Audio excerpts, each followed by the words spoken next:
In this video, we will be demonstrating solving quadratic equation using the formula method. To help you understand this method, our presenters listed below will take you through some series of examples. Quadratic formula helps us solve any quadratic equation.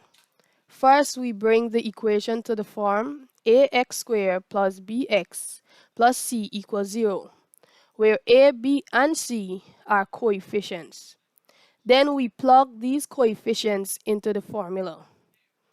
Formula which is x equal minus b plus and minus square rooted by b squared minus 4ac all divided by 2a. Here are some examples of using the formula method to solve a variety of equations.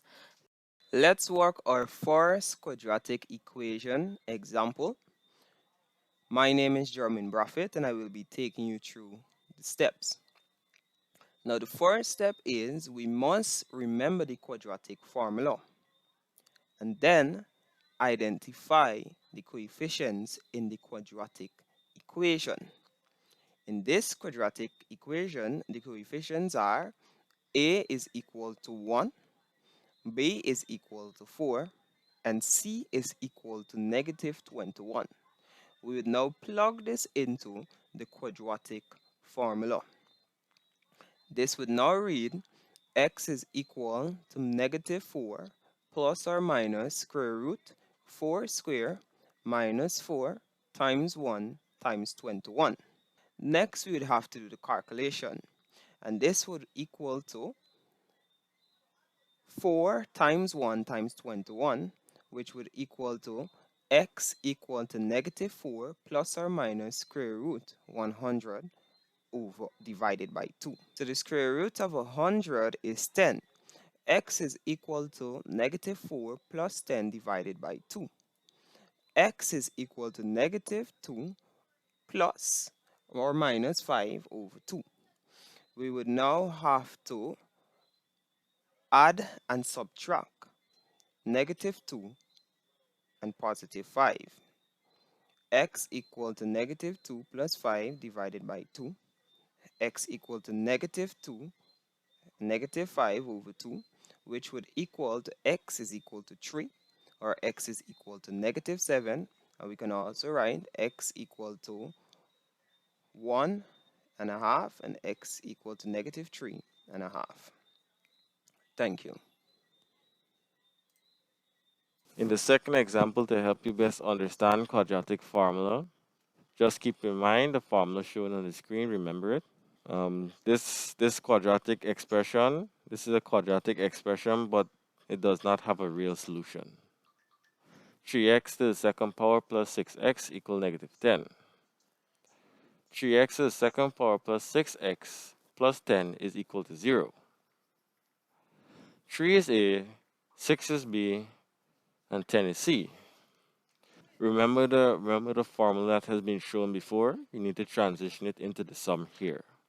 X is equal to negative 6 plus minus square root 6 to the second power minus 4 times 3 times 10 over 2 times 3. X is equal to negative 6 plus minus square root 36 minus 120 over 6. And then we go on to the third step. X is equal to negative 6 plus minus square root negative 84 divided by 6. You see? And this is where it shows you no real solution. It could not have been solved. Hey everyone, I'm Casey and I will be taking you through example 3 by using the quadratic formula. Displayed on the right hand side will be our quadratic formula, x equal negative b plus or minus the square root of b squared minus 4ac all over 2a. Displayed on the right hand side will be the example of our quadratic equation. 2x squared plus 3x minus 2 equal to 0. I will now insert the numbers from my quadratic equation into my quadratic formula. This will be displayed as x equal negative 3 plus or minus the square root of 3 squared minus 4 times 2 times negative 2 all over 2 times 2. X equal negative 3 plus or minus the square root of 9 plus 16 all over 4. X equal negative 3 plus or minus the square root of 25 over 4. X equal negative 3 plus or minus all over 5. Our equation can be simplified into two different parts. X equal to negative 3 plus 5 all over 4, which will give us the fraction of x equal 2 divided by 4. This would be x equal to 1 over 2, which will be a half, or x equal negative 3 minus 5 all over 4, x equal to 8 over 4, x equal to 2. On this slide, we'll be showing you how to solve the quadratic equations by the use of the quadratic formula. 6x squared minus 17x plus 12 is equal to 0. So since we're solving for x, it will be written as x is equal to minus 17 plus or minus the square root of 17 squared minus 4 times 6 times 12, which will be divided by 2 times 6. When we break that down, it will be equal to minus 17 plus or minus the square root of 289 minus 288, which is all being divided by 12. And when we break that down, when we continue to break that down, we'll get 17 plus or minus the square root of 1, which is being divided by 12. So when we get to the 17 plus or minus 1 divided by 12, we can either do the addition or the subtraction version. So for the addition, we'll do 17 plus 1 divided by 12, which will give us 18 divided by 12. When we break it down, we'll get 6.3 divided by 6.2, which is going to be equal to x is equal to 3 divided by 2, which could give us 1.5 if you calculate it.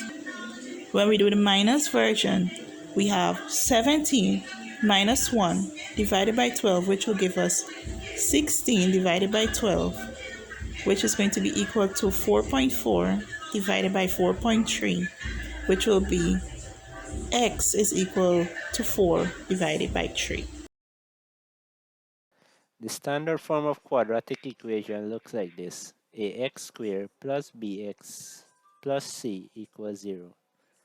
A, b, and c are known values. A can't be 0. X is a variable or unknown. We don't know it yet. 2x squared plus 5x plus 3 equals 0. In this one, a equal 2, b equal 5, and c equal 3. X squared minus 3x equals 0. Here, in this one is a little more tricky. Where is a? Well, a equal 1, as we don't usually write 1x squared. B equal negative 3. And where is c? Well, c equals 0, so is not shown. 5x minus 3 equals 0. Oops, this one is not a quadratic equation. It is missing x squared. In other words, a equals 0, which means it can't be quadratic. Alright, thank you guys for listening.